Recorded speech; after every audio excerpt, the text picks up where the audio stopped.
You're listening to Clinicians Roundtable on ReachMD, and this episode is sponsored by Geara Therapeutics. Here's your host, Dr. Gates Colbert. This is Clinicians Roundtable on ReachMD, and I'm Dr. Gates Colbert. Joining me to discuss individualized multidisciplinary care for IgA nephropathy patients is Dr. Abdallah Geara and Dr. Ellie Kelepouris. Dr. Geara is an associate professor of clinical medicine, the clinical director of the Glomerular Diseases Program, and director of Onconephrology at Penn Medicine in Philadelphia. Dr. Geara, thanks for being here today. Thank you, and looking forward for our discussion. Also joining us from Penn Medicine is Dr. Kelepouris. She's a professor of clinical medicine, the vice chief of clinical affairs, and the medical director of Outpatient Dialysis programs. Dr. Kelepouris, it's great to have you here as well. Thanks for having me, Gates. So Dr. Geara, I'll start with you for some context. What are some of the most telling signs, both in lab work and clinical presentation, that prompt you to consider IgA nephropathy in your differential diagnosis? IgA nephropathy can present at any age, and it has a range of presentations. It could start with asymptomatic microscopic hematuria to rapidly progressive glomerulonephritis. So it's a dilemma. Gross hematuria, called sympharyngitic hematuria or the old Berger's disease, is much more common presentation in children, whereas subclinical disease or intermittent microscopic hematuria is more commonly seen in adults. Additionally, proteinuria is really important, but it may or may not accompany the presence of microscopic hematuria. And although proteinuria is an important surrogate marker of disease, an elevated serum creatinine may also emerge later, but they're critical to assess disease severity and not just disease presentation. To really define IgA nephropathy, you have to perform a kidney biopsy. So a kidney biopsy remains the gold standard, but knowing when to pursue it can vary based on context and on clinical presentation. I think it's important to know that lack of symptoms leads to delays in workup or missed referrals. So you have to be really important, very carefully analyze your patient's presentation and have a really good multidisciplinary team, as we'll talk about later, to really address patient concerns. And turning to you now, Dr. Geara, let's say IgA nephropathy is the leading diagnosis. What comprehensive strategies do you use to confirm it? Well, in order to confirm a diagnosis of IgA nephropathy, you need a kidney biopsy. There are a few steps that we should undertake before and after the kidney biopsy to evaluate for other differential diagnoses.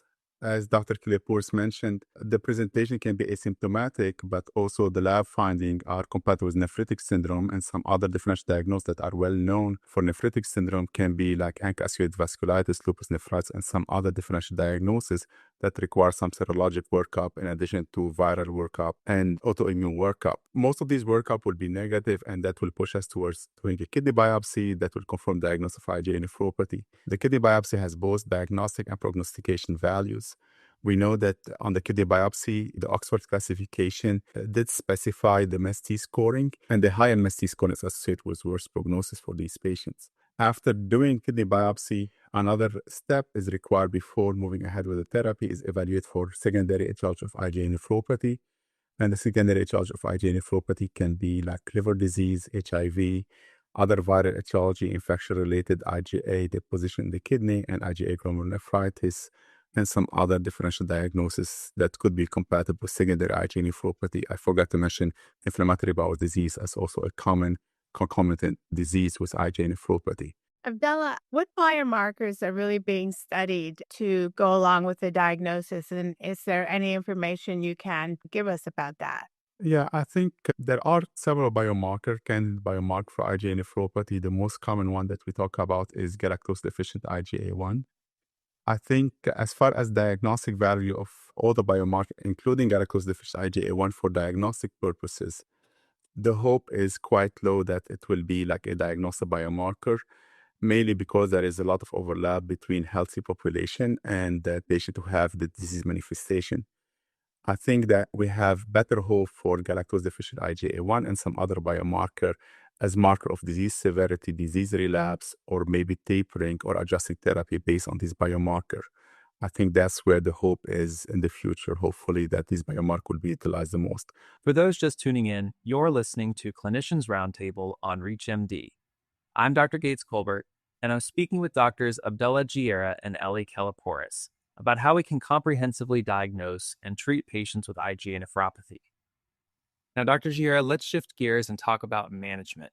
Once IgA nephropathy is confirmed, how do you individualize your treatment strategy, particularly when managing complications like hypertension or proteinuria? Yeah, we know that for IgA nephropathy, the guidelines and the management right now are changing quite a bit, and this is driven by the available tools. We have 4 medications that were approved recently over the last couple of years, including target release formulation of budesonide, Nefecon. We have iptacopan, we have sparsentan and atrasentan, and we are expecting a few other medications to be approved. This increases the tools that we have in our hand to treat IgA nephropathy. And the current understanding of IgA nephropathy pathophysiology does drive us to treat the two big buckets that driving the disease progression. One of them is the inflammation due to the IgA deposition and complement activation. The other one is treating the chronic kidney disease component of the IgA nephropathy. So first, addressing proteinuria will require an extensive counseling regarding lifestyle modification, including weight loss, smoke cessation, adjustment of the diet, more specifically low-salt diet. In addition to this, it does require the traditional chronic kidney disease management medication that include RAS blockade, SGLT2, possibly in the future GLP-1 inhibitor. And we do have also sparsentan and atrasentan, which show very good result as far as proteinuria control and CKD progression when it comes to IgA nephropathy. So this is the big bucket, what's related to chronic kidney disease management and proteinuria management. As far as the other bucket, which does address the IgA formation, the tools that we have right now include systemic corticosteroid and target release formulation of budesonide, Nefecon, in addition to also other immunosuppression like mycophenolate mofetil. And we do have also a complement inhibitor, iptacopan, that was recently approved for IgA nephropathy. So a combination of medication that address all these pathways is required in the majority of patients with IgA nephropathy. And coming back to you, Dr. Kelepouris, could you walk us through what an interdisciplinary care team should look like for IgA nephropathy and how incorporating these specialists can improve outcomes?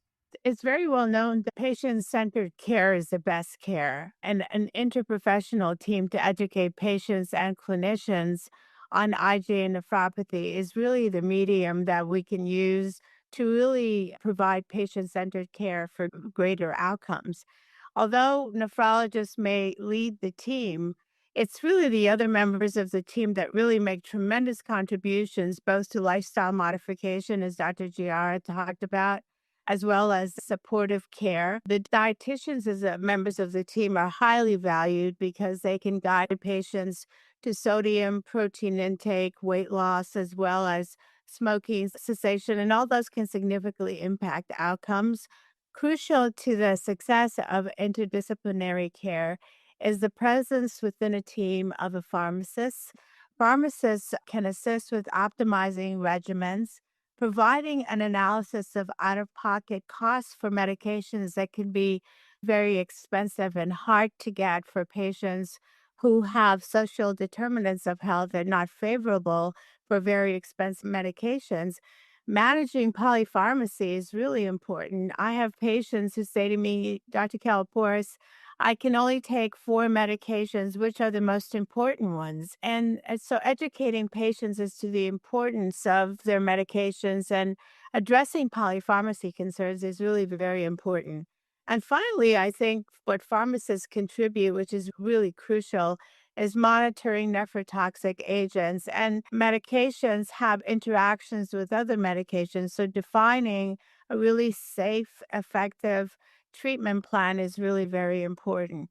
To round out the team, very important members of the team are allied professional health providers, physician's assistants, and also primary care physicians. So we need to have better screening of our patients in the community in order to diagnose this disease, which, as we said, can present with a mosaic of findings, including simply microscopic hematuria. So education can be provided to primary care physicians, and they become a really integral part of this team. And finally, I think the pediatricians are really very important. Pediatricians are really important in East Asia, where this disease really is generally endemic, pandemic, and this screening of children within at-risk populations and using pediatrician skill, I think, is really very important. So I would say that we really need multidisciplinary care to provide the highest level of care for these patients, and integrating a care team is crucial to providing this optimal management of IgA nephropathy. And finally, I think an interdisciplinary team leads patients to make very good decisions, including what medications to choose and also clinical trial selection, which I think is very important in this disease and can define better outcomes. Before we come to the end of our program, I'd like to ask each of you to share one critical takeaway about comprehensive care for IgA nephropathy. Dr. Geara, let's start with you. It is well known that IgA nephropathy is diagnosed late in the United States. I think three-quarters of the patients are diagnosed stage 3 and beyond. This highlights the need for early diagnosis and early recognition across all specialty, specifically, like Ellie mentioned, primary care provider, urologist, nurse practitioner, PA that are seeing these patients and identifying these subtle findings being hematuria, proteinuria, and this will hopefully lead to early referral and early management of these patients and change their prognosis significantly for this very severe progressive disease. And Dr. Kelepouris, I'll give you the final word. Thank you, Gates. I agree with Dr. Geara, and the points that he made are very important. I would also stress the patient voice and interdisciplinary care and communication with patients and their providers, both the family providers as well as their pediatricians. I think population screening in the United States is not as robust as it can be, particularly for this disease. So it really does take a village to make the diagnosis. As Dr. Geara said, patients are diagnosed late in the disease, and we need more early diagnosis and a very successful integrated team in order to early diagnose and provide supportive care as well as advanced care and alter the natural history of this disease. With those key insights in mind, I want to thank my guests, Dr. Abdallah Geara and Dr. Ellie Kelepouris, for joining me to share their insights on how we can provide personalized care for patients with IgA nephropathy. Dr. Geara, Dr. Kelepouris, it was great having you both on our program. Thank you very much. Thank you for the invite.